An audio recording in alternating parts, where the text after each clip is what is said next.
Hola a todos, bienvenidos a este video en donde, como ya vieron, hoy les voy a contar cómo se calcula la huella de carbono de una remera de algodón, ¿sí? Les voy a contar más o menos brevemente qué es la huella de carbono, igual esto está en otros videos míos, cómo vamos a hacer este análisis, que es con un análisis del ciclo de vida de este producto, y después voy a hacer el ejemplo práctico, haciendo paso por paso cómo sería un cálculo para la huella de carbono de una remera de este tipo. Bueno, ya saben, si no me siguen en Instagram me pueden seguir, pueden suscribirse al canal, dejar un comentario, un like, y bueno, vamos con el video. Bueno, primero creo que es importante que recordemos qué es la huella de carbono, ¿sí? La huella de carbono es un indicador que lo que hace es cuantificar las emisiones de gases de efecto invernadero de un producto en particular. Este indicador se usa mucho, sobre todo para calcular entre distintos productos, entre distintos procesos, para saber, bueno, qué parte del proceso está generando más emisiones. También sirve para identificar dónde se están generando la mayor cantidad de emisiones y de esta forma optimizar esos procesos para que sean más ambientalmente amigables. Algo importante, dos cositas importantes del análisis de ciclo de vida. Uno, que es que, bueno, este análisis lo que hace es considerar todas las etapas de la vida de un producto, desde que se saca la materia prima, cómo se produce ese producto, el transporte, el uso, hasta la disposición final que termina en el relleno sanitario. Ahí van a verlo, vamos a ver desde que se siembra la primera semillita para producir este algodón hasta que esta remera termina en el relleno sanitario, y vamos a calcular todas las emisiones que se generan en todas las etapas del ciclo de vida de este producto. En segundo lugar, lo que quiero decir es que el análisis del ciclo de vida es importante que tengamos en cuenta que hay lo que se llaman categorías de impacto. O sea, las categorías de impacto son categorías justamente donde yo puedo definir qué impacto ambiental tiene ese producto. Estas categorías, ahora lo van a ver más claro con el ejemplo, son, por ejemplo, consumo de agua, consumo de suelo, uso de recursos, gases de efecto invernadero, que sería la huella de carbono, lo que vamos a hacer hoy. Entonces, yo no puedo comparar entre dos productos, por ejemplo, y decir, ay, no, este consume más agua, pero este genera más gases de efecto invernadero. Siempre tengo que comparar en la misma categoría. Lo que algunos estudios hacen es, a través de algunas ecuaciones y algunas normalizaciones, lo que hacen es, bueno, calculan todos y después sacan como un único valor de todos y lo comparan con otro. Pero bueno, eso ya es como un paso más.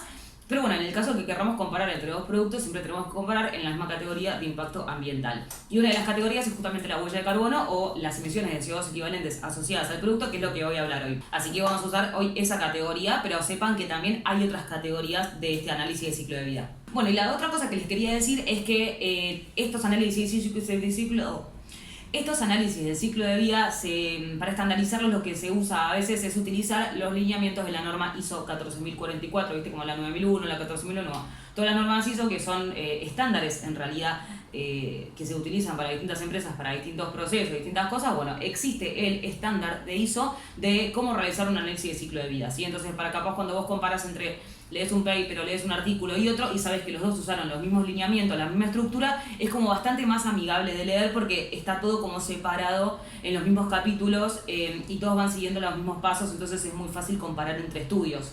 En este caso yo voy a contarles cómo es esta estructura y vamos a usar esa estructura. Este análisis que voy a hacer va a ser muy simplificado, simplemente para que vean. Voy a hacer simplemente una cuenta por cada etapa, cuando en realidad es un montón de cuentas, pero bueno, esto es simplemente como para que tengan un pantallazo y sepan a grandes rasgos cómo funciona. Bueno, entonces empezamos. Según la norma ISO 14044, la primero que tenemos que hacer para realizar un análisis de ciclo de vida es definir el objetivo y el alcance de nuestro estudio. En este caso, nuestro objetivo va a ser calcular las emisiones o la huella de carbono asociadas a esta remera de algodón. También podría ser, si yo calculo, no sé, una remera de esta y una remera de poliéster, mi objetivo va a ser calcular las emisiones asociadas a una remera de algodón y a una remera de poliéster y compararlas entre ellas para determinar cuál es la de menor impacto ambiental. Eso podría ser otro. El alcance del estudio sería con qué etapas del ciclo de vida voy a trabajar. Porque ya me dirán, bueno, pero te dijiste que iban todas, no, bueno, a ver. Pero por ejemplo, no sé, yo estoy trabajando con un producto que es muy livianito y yo sé que en el relleno sanitario eso es despreciable, las emisiones que genera. Entonces yo lo que puedo decir es, voy a despreciar esta etapa de disposición final porque la realidad es que no aporta valor a mi estudio, o digo, no, voy a descartar la etapa de uso porque no tengo información sobre esta etapa. Bueno, es importante que se puede hacer esto, uno puede del alcance de sacar ciertas etapas o porque no tiene información o porque no son relevantes para el estudio. Me estoy dando muy rápido. Uno puede sacar estas etapas si no son relevantes o si no aportan información relevante o si uno no tiene información, porque a veces que eso pasa, uno no puede acceder a toda la información y dice, yo esta etapa no la voy a considerar, y eso está bien, y por eso el aviso te dice, bueno, está bien, definí el alcance como vos quieras, pero aclárame acá arriba cuáles son las etapas que vos consideraste para el estudio. Bueno, otra cosa que hacer importante es definir la unidad funcional. La unidad funcional es una medida que nosotros vamos a usar de la función que queremos establecer para este análisis. Ahí va. Por ejemplo, acá yo quiero hacer una remera, o sea, yo quiero sacar el impacto ambiental, la huella de carbono de esta remera. Entonces mi función es una remera. Entonces, por ejemplo, si yo quisiera comparar entre una remera de poliéster y una de algodón, yo no voy a calcular 300 gramos de poliéster con 300 gramos de algodón. Eso estaría mal porque no corresponde con mi unidad funcional. Yo lo que tengo que comparar es el peso de poliéster que necesito para hacer una remera de esta medida y el peso de algodón que necesito para hacer una remera de esta misma medida. Entonces, por ejemplo, capaz que una remera de algodón de esta medida, en realidad el peso de la fibra son 300 gramos y la de poliéster pesa 200 gramos. Entonces yo lo que voy a comparar van a ser 300 gramos de algodón y 200 de poliéster, no me acuerdo cómo le dije. Sí, se entendió. O sea, voy a comparar en realidad el peso que me lleva de cada remera y no peso a peso, sino unidad funcional a unidad funcional. Esto es parecido a lo que en algún momento hablé de las bolsas, que cuando, por ejemplo, el tema de las bolsas del súper, en el análisis de ciclo de vida de las bolsas, lo que comparaban con unidad funcional era, bueno, yo quiero cargar 30 kilos. Entonces capaz que, no sé, para bolsas de polietileno, las del súper, las blanquitas, las de plástico, yo necesito 30 bolsas. Y para la bolsa de friselina, una bolsa. Entonces voy a comparar 30 de polietileno con una de las otras, ¿sí? O sea, siempre yo voy a tener que decir, bueno, que mi función sea abastecida, digamos, con la cantidad de material que sea de ese material. Esto sirve mucho para comparar entre materiales. Bueno, acá la unidad funcional que vamos a usar va a ser una remera. Y yo acá estuve googleando, 150 gramos vamos a poner que pesa esta remera. Estos son todos datos que saqué de algunos estudios, que los voy a dejar acá abajo, ¿sí? O sea, son datos que son sacados de distintos estudios, quizás que no corresponden exactamente con esta remera, pero son datos que son bastante verídicos. Ahora sí, lo segundo que hay que hacer es un análisis de inventario.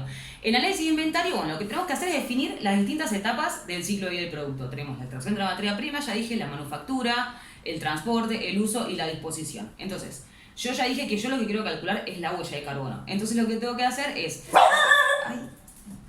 Lo que tengo que hacer es ver en cada una de estas etapas cuáles son las actividades que me están generando ese tipo de emisiones que yo quiero cuantificar. Entonces, por ejemplo, la materia prima yo lo que voy a tener, seguramente hay mucho más emisiones que los que voy a decir, pero o sea, me va a quedar muy eterno el video, así que lo simplifiqué bastante el estudio. Capaz a que me dicen, no, pero acá también se genera esta emisión. Bueno, capaz que sí, pero no me va a quedar eterno este video, así que simplifiqué bastante este análisis. Pero después si dan una pregunta me la pueden dejar en comentarios. El tema de la materia prima, por ejemplo, a ver, ¿de dónde salen las emisiones de gases de efecto invernadero en la extracción de la materia prima? Tenemos en las máquinas, o sea, las máquinas, acordémonos que utilizan combustibles. Esos combustibles, cuando se utilizan, generan gases de efecto invernadero en la combustión de estos motores, así que eso ya es uno. Los pesticidas y los herbicidas, todo ese tipo de aditivos que se le adicionan a estos cultivos, también son cultivos cuyo proceso de fabricación se generan muchas emisiones de gases de efecto invernadero, entonces eso también lo vamos a considerar. Y después vamos a considerar los transportes que haya que realizar de los cultivos hasta el siguiente paso, que sería la manufactura de esa remera. O sea, todos los transportes van a estar incluidos en esta etapa del ciclo de vida. Por ejemplo, en la manufactura lo que tenemos es tenemos a las máquinas, ¿no? Todas las máquinas para tejer, para sacar la fibra, para crear esta remera, toda la industria textil. Estas máquinas utilizan energía y esa energía, como ya dije, proviene de combustibles fósiles probablemente, y esos combustibles fósiles para producir esa energía fueron quemados, con lo cual se emitieron gases de efecto invernadero. Acá una cosa importante que voy a mencionar es que hay que sacar el factor, hay una cosa que se llama factor de emisión de energía eléctrica.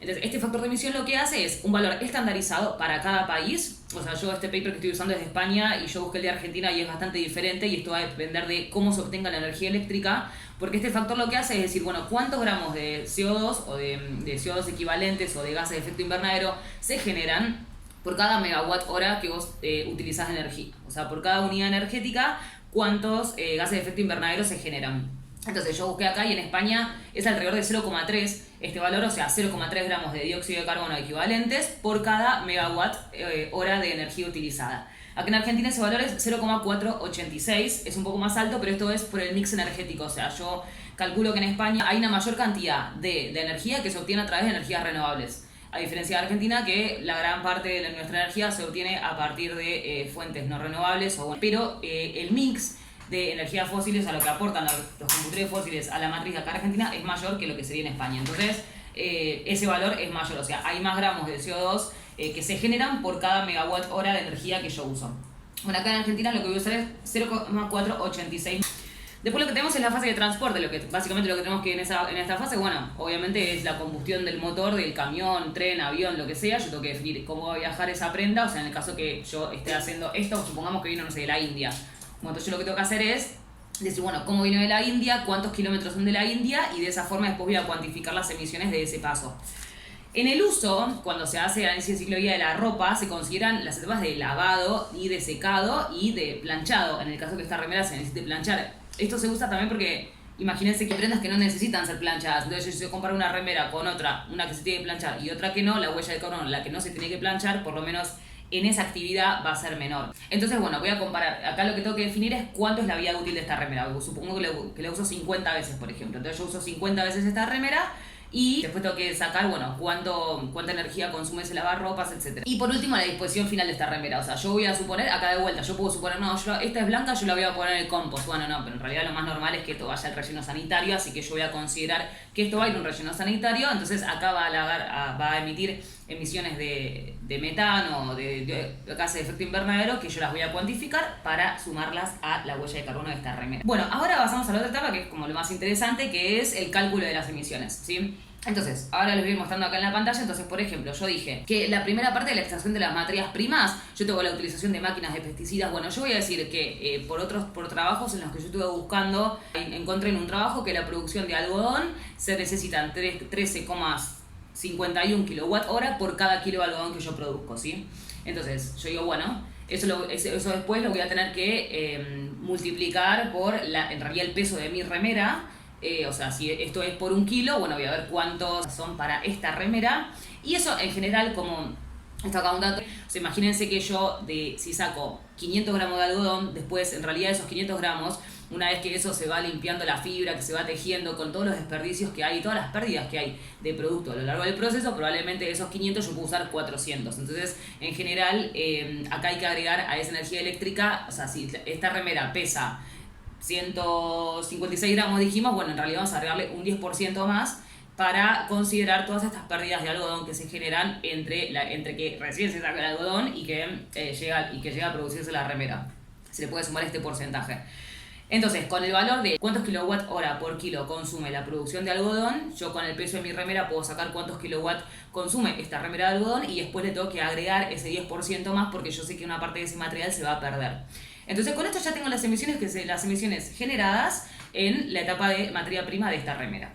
Después tenemos la etapa de manufactura. Yo acá también, de vuelta, estuve buscando algunos valores y habla de algo de 5,19 kWh por kilo de remera. Entonces esto de vuelta, esto kWh por kilo de remera lo voy a multiplicar por el peso de mi remera y voy a tener los kWh que se necesitan para fabricar esta remera. En el transporte lo que tengo es, en realidad yo lo que tengo son los kilómetros que tengo que recorrer y con los kilómetros que tengo que recorrer me va a dar una cantidad de litros de nafta, lo que sea que yo tengo que gastar. Esos litros de nafta también hay un factor que dice, bueno, 1 litro de nafta emite tantos gramos de dióxido de carbono. Entonces, si yo sé cuántos litros de nafta tengo que consumir para que esta remera me llegue y sé cuántos gramos de CO2 se generan por cada litro de nafta consumidos, entonces voy a poder sacar los gramos de dióxido de carbono que se emiten en esa etapa. Y en el uso también lo que voy a tener que sacar es cuánta energía consume ese lavarropas, o sea, cuántos kilowatt hora consume el lavarropas por cada lavado, cuántos lavados va a tener esta remera a lo largo de todo su ciclo de vida, supongo que van a ser 50.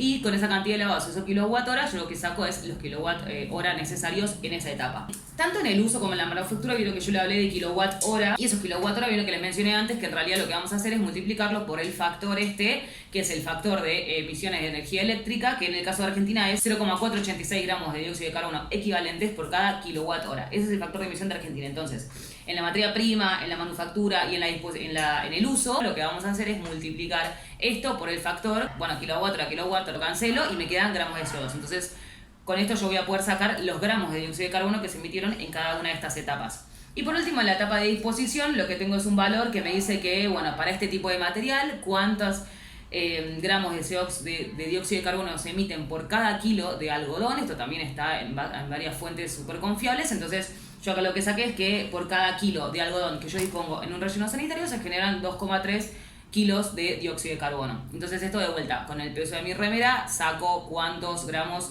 de dióxido de carbono se van a generar con esta remera y con eso tengo.